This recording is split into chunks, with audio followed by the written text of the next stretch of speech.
ating unbox na GT30. Ikaw mo yung case para mas ano. Unboxing the GT30 Pro. Anong variant nito? Diyan patanggal nga. 512. So yan Diyan guys, patanggal. makikita natin ang... At saka yung bagong, ganda ng kanilang bagong ano. Ito guys ang ating tingnan. Yung bagong ano nila. Oh.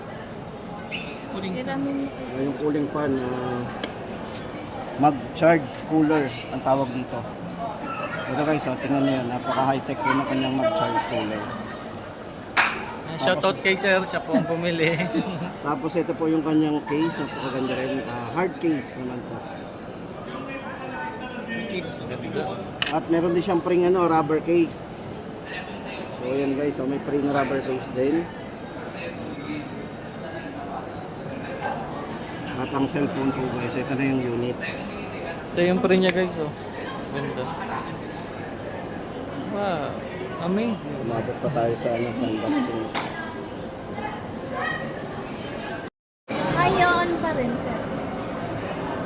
Yan. Try. Yun, Yun. Flip to flash. So i-click natin yung flip to flash. Na? Yan. Hindi, pagka may mga tumawag pa dyan siguro.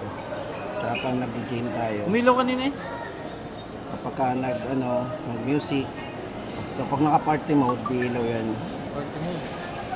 Naka-party mode, music. So, kung nga lang, kailangan naka-off yan kasi lagi siyang buhay. Party mode. Okay. Inside the box. Ito yung ating GT30. Kasama yung kanyang cooling fan.